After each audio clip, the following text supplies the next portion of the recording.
And Volunteer America Texas is hosting their 4th annual back to school drive, but it's really going to be a busy weekend for school districts across North Texas because those back to school drives begin this morning. So we're going to start off with Volunteers of America Texas. They're hosting their 4th annual back to school celebration for students in Fort Worth. So VOA is a part of a national organization that provides substance abuse prevention, education, and alternative activities for youth and adults throughout Tarrant County and the surrounding areas. Today, hundreds of students will receive free school supplies today, and there's just no need to get out of your vehicle. It's a simple drive-through. The location is at Beth Eden Baptist Church in Fort Worth.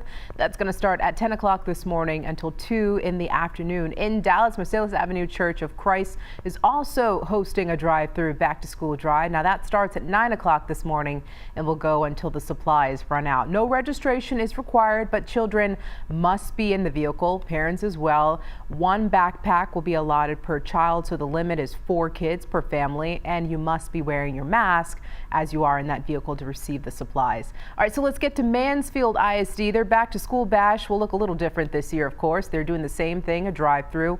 The large celebration has been scaled down, however. It started a few minutes ago at about 8 o'clock, all right, 3 minutes ago, and runs until noon at Mansfield ISD Center for Performing Arts. Students will be able to pick up a free backpack filled with lots of school supplies, a t-shirt, and some wellness packs.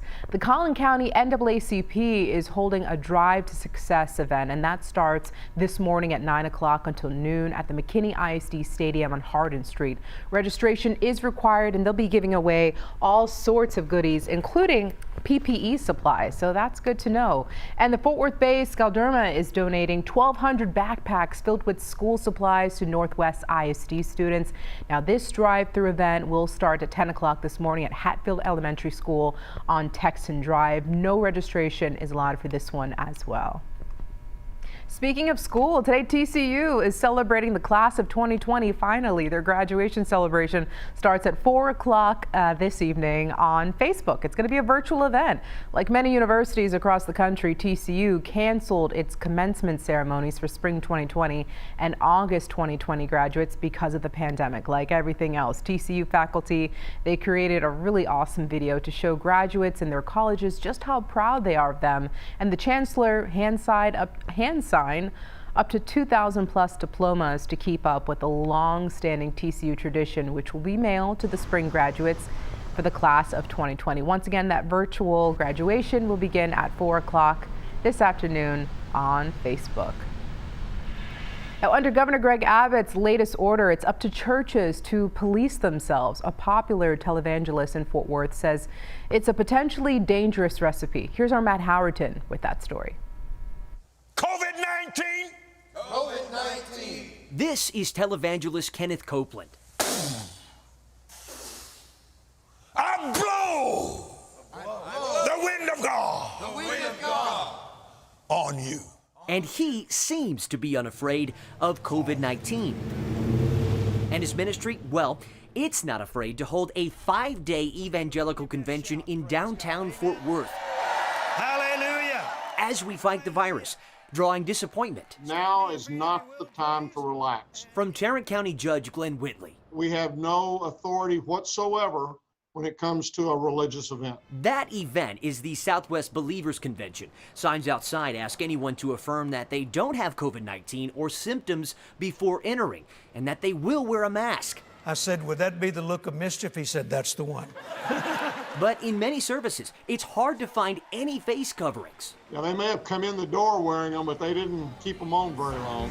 Friday night, a packed house as students from Kenneth Copeland Bible College graduated. And since these are religious gatherings, they're all protected under Governor Abbott's executive orders. It discounts the danger that people are going through. Pete Evans is from the Trinity Foundation, a watchdog group focusing on televangelism. He thinks the convention is fueled by profits. And they take numerous offerings every day. And I believe they have to keep these conferences up to maintain their donor base and to keep the money flowing in for their jets, for their private jets, and for their mansions. The Copeland ministry did not get back to us for comment after multiple attempts. The convention's last day is Saturday, and even though Judge Whitley has no say over what happens here, he just asks one thing. I wish that the folks who come up on that stage would look out in that audience and say, folks, do me a favor, pull those masks out and put them on. In Jesus' name, In Fort Worth, amen. I'm Matt Howard.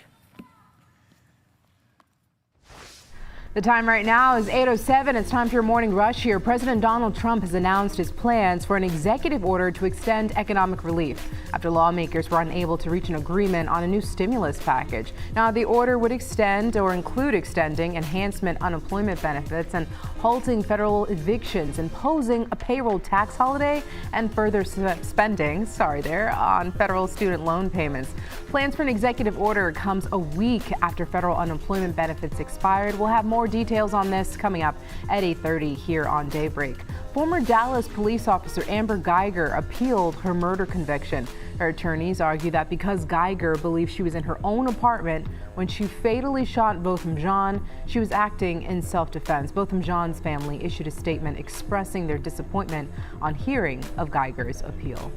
A former employee of the Los Angeles Angels is charged with providing drugs to pitcher Tyler Skaggs. Skaggs overdosed on fentanyl and died in a South Lake hotel last year while the team was in town to play the Rangers. Prosecutors say text messages and hotel key cards prove Eric Kay went to Skaggs' hotel room that very night. A 15-year-old high school student from Georgia was suspended when she posted photos of crowded hallways on Twitter. Well, that suspension has now been lifted.